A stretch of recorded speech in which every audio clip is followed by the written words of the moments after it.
Hey there, lovely soul. Welcome back to Noah's Stories. How have you been holding up lately? I hope wherever you are, you're feeling seen, safe, and loved.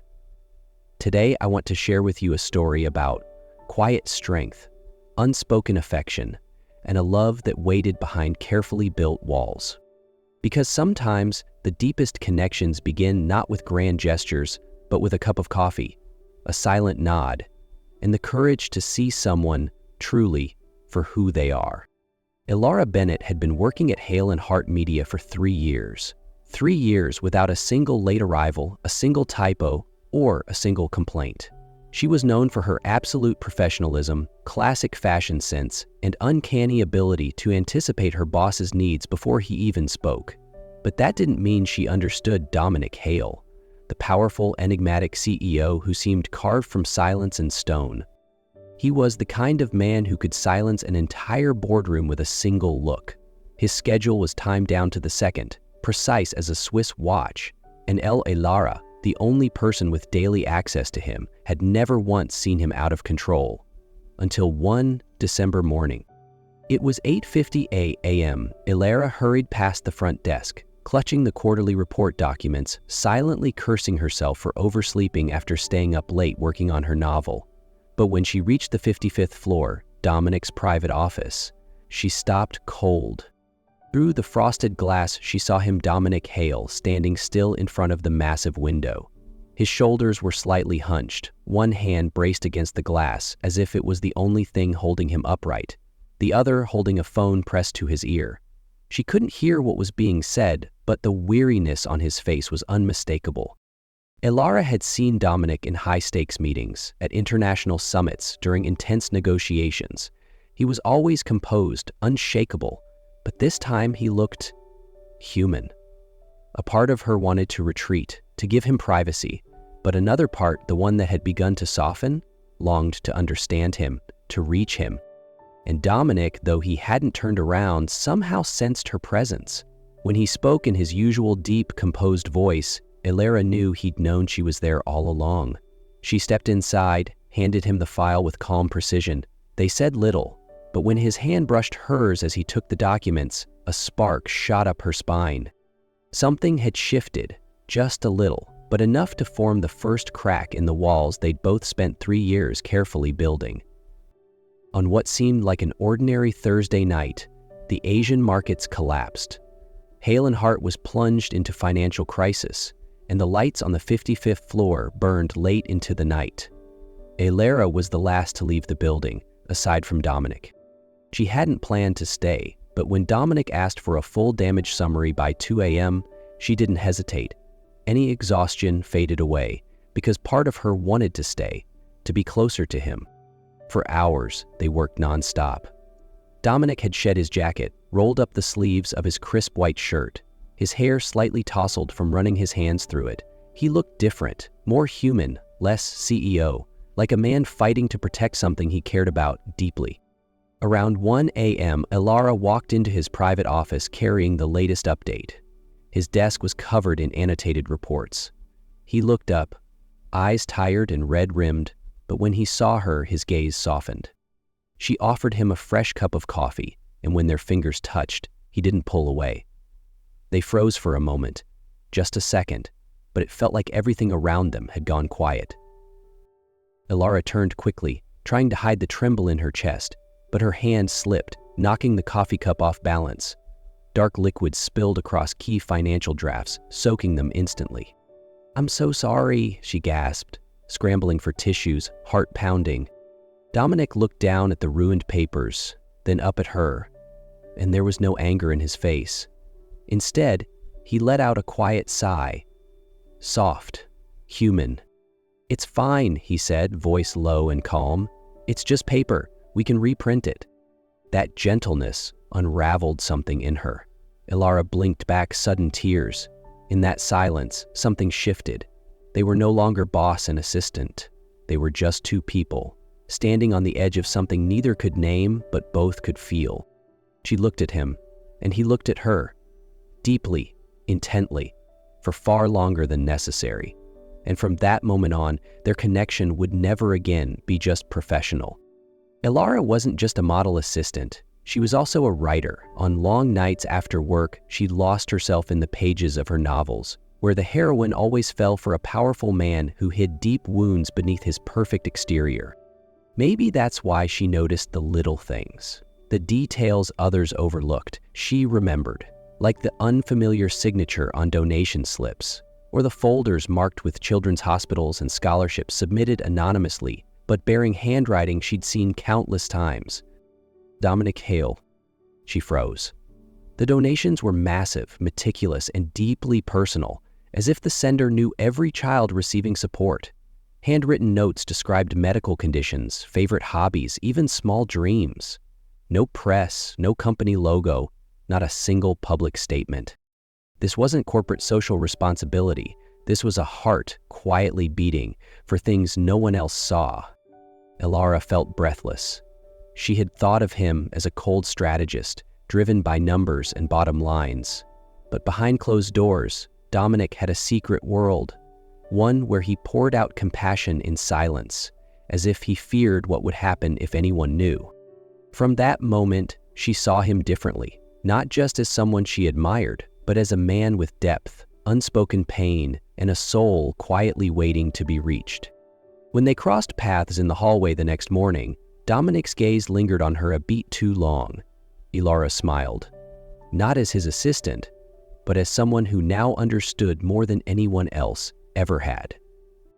He didn't say a word, but the small nod he gave her and the flicker of vulnerability in his eyes spoke volumes.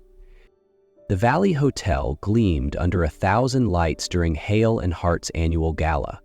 The grand ballroom had been transformed into a winter wonderland, where New York's financial elite clinked glasses beneath soft chandeliers and the quiet pulse of string music. Elara had no time to enjoy it.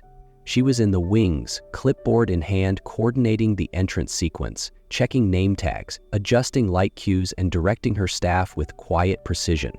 This was the biggest event of the year, and she was in charge. As she passed near the bar area to confirm a last-minute seating change, she froze. Behind a frosted glass divider, two familiar voices cut through the low hum of music, sharp and cold.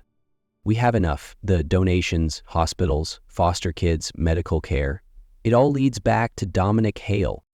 Clear breach of protocol, abuse of power. Shareholders won't forgive that. Tonight, we strike. Elara's blood ran cold. They were planning to bring Dominic down using the very acts of kindness he'd kept hidden all these years. Without a second thought, she bolted across the ballroom, weaving through private corridors that led to the VIP suites. She burst into Dominic's room, only to find it empty, save for the sound of running water in the bathroom. Before she could decide whether to wait, a knock came at the door. "Dominic, 5 minutes. You're up next." It was Tom, his public relations lead. Panic gripped her. If someone saw her here in Dominic's private room during the gala, the consequences would be irreversible. Desperate to protect him, she rushed toward the walk-in closet and slipped inside, closing the door just as footsteps approached. The door creaked open. Dominic, fresh from the shower, towel wrapped around his waist, stopped dead when he saw her huddled in the shadows, wide-eyed and trembling. "Elara?" His voice was rough, low. I overheard them," she whispered. "They're planning to use the donations against you. I came to warn you, but you weren't here. Then Tom knocked, and I didn't want anyone to misunderstand." He stared at her for a beat, then another. He stepped inside the closet until they were breathing the same air. "You came to protect me," he said softly. "Even afraid, you still came. For me. When everyone else only sees the title, you saw the man." She didn't answer. Her eyes did. When his lips met hers, reason melted away. Their first kiss burned with the fire of everything they'd held back for 3 long years. Elara trembled, not from fear, but from the intensity flooding her chest. His hand wrapped around her waist, pulling her closer, as if he'd been waiting for this moment all his life. That night, they didn't leave the suite. As Dominic's lips traced soft lines down her shoulder, Elara knew tonight marked the end of every line they'd drawn, and the beginning of something neither of them could undo. By morning, the city hadn't yet woken, but the rumors had. Dominic Hale, the ever-present, unshakable CEO, had not taken the stage at the gala. His much-anticipated speech was instead delivered by the vice president, with a vague announcement citing health reasons for Dominic's sudden withdrawal. Elara knew the truth. She knew exactly why he hadn't shown up. Because of her. Because of the night they had crossed a line neither of them could uncross. And though there had been no promises, a part of her had begun to believe. To hope? That hope shattered by midday. Photos began surfacing, grainy but undeniable, capturing them exiting the hotel elevator together. His gaze on her, far too gentle to deny. The board didn't need further explanation. An emergency meeting was called. Elara, still acting as executive assistant, was summoned to take notes. But when she stepped into that conference room, every eye turned toward her, not with respect, but judgment. Wells, the same man whose conspiracy she had overheard, led the charge. Personal entanglements with subordinates during sensitive negotiations are a clear violation of company ethics, he said, and they've compromised the entire deal with our Japanese investors. Dominic sat at the head of the table, composed, cold. Elara Bennett, Wells continued, did she have any involvement in your decision to withdraw from last night's presentation? Dominic looked up. For a moment, his eyes found hers, and then looked away. No, he said. She had no involvement. The relationship does not exist. It was a lapse in judgment, a mistake, not worth further discussion. It hit like a slap. Does not exist. Elara swallowed hard, forcing her fingers to write the words of the man who, only hours ago, had held her like she meant the world. After the meeting, she returned to her desk, typed her resignation letter. No anger, no tears, just emptiness. As the elevator doors opened on the ground floor, she paused for one last look at the glass tower reflecting a dull gray sky. Dominic could keep his empire. She would keep the one thing he'd just broken, her pride, and her quietly aching heart. Elara didn't look back. No message, no call, no explanation. She vanished from Dominic's world, as if she'd never existed. But to Dominic, she stayed, in every empty space she used to fill. For nights after the board meeting, he couldn't sleep. Sitting alone in his penthouse, gazing down at Manhattan's shimmering skyline, he replayed that moment again and again. Her eyes, the second he said, not worth further discussion. The guilt was suffocating. He'd chosen silence to protect the company, the shareholders, but he'd lost the only person who had ever truly seen him. Without Elara, the office felt colder.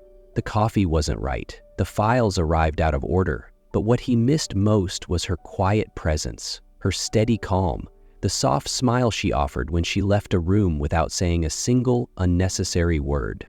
As for Elara, she buried herself in her Brooklyn apartment. She wrote by day and wrote deeper by night. The pages of her manuscript piled high, telling the story of a woman who once believed, once loved, and was rejected by the very man she trusted most. She didn't want to forget the pain. It reminded her that love wasn't just about feelings. It was about choice. And he hadn't chosen her. Until one early winter morning, a small package arrived at her door. Inside was a leather-bound journal, every page filled with a familiar hand. A journal written by Dominic. Each day without you, I wrote. I wrote what I did wrong. I wrote what I never got to say. Tucked inside was a small silver key tied with a red ribbon and a single note. A cabin in Vermont, no offices, no shareholders, just me, if you still want to step into my world. Elara arrived in Vermont on a crisp early spring morning, snow melting off the cabin's roof, the air clear like all the unsaid words between them. The cabin stood nestled among pine trees, simple, warm, not luxurious, but enough to make her pause. Dominic was there waiting, not as the CEO of Hale & Hart, but as a man who had made mistakes and was learning to love someone the right way. He opened the door as she pulled up, his hair tousled by the wind, a notebook in hand. the manuscript he'd begun the day she walked away. "I wasn't sure you'd come," he said, his voice stripped of pride, left only with hope. "I wasn't sure either," Elara smiled. "But I read your journal, and I saw something I never expected. You reaching into your own heart." Inside the cabin, beside the crackling fire, Dominic told her everything. About the sleepless nights, his childhood in foster care, the first time he ever felt seen, when she walked into his office and quietly placed coffee on his desk. "I've always used silence to protect myself," he confessed, "but staying silent with you only ensured you'd disappear." Elara took his hand, placed it gently over her heart. "We all have our pasts," she said softly, "but I don't want our love to be another escape. I want it to be a beginning." There were no grand declarations, no promises carved in stone. Just two people who had once broken apart, choosing now to gather the pieces and build something real, even if imperfect. In that little cabin among the trees, where sunlight filtered through the windows each morning, they began again. Not with fairy tale illusions, but with truth, with quiet courage, with the kind of love that is practiced, not performed. And in that simplicity, they found what they'd been searching for all along. Not a perfect story, just a true one. They returned to the city, not to resume the past, but to begin something new, together. Dominic remained CEO of Hale and Hart, but he was no longer the distant man behind boardroom doors. He smiled more, walked hand in hand with Elara through Central Park on quiet Sundays, and didn't flinch when the media pointed their cameras toward them. Elara didn't go back to her old desk. She wrote. This time, not fiction. She wrote what had truly happened, the pain, the longing, the undeniable love. Her debut book, titled Behind the Glass Walls, was a confession in ink, a love story unfiltered, unedited, and utterly true. On launch day, the book sold out in 24 hours. Not because Dominic was a famous CEO, but because people found in her words a love that was both fragile and fierce, authentic in every line. At her first book signing event, as Elara signed the final copy, Dominic stepped onto the stage, holding the book she had written. "This story, it's yours," he said, his voice thick with emotion. "But it's also mine. And if you'll let me, I want to write the next chapter, with you as my wife." He knelt, opened a ring box. Elara nodded, tears falling onto the page. 2 months later, they married in a quiet ceremony in Vermont, the place where they'd found each other a second time.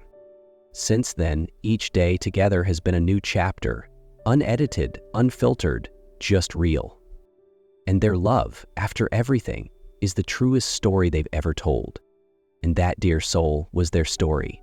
Raw, imperfect, but real. Elara and Dominic taught us that love isn't always loud. It's often found in moments of stillness, in brave choices, and second chances. If this story moved you, don't forget to like, share, or leave a comment. I'd love to hear your thoughts. Until next time, take care of your heart. Keep believing in quiet miracles. This is Noah, signing off from Noah Stories, where every heart finds its home.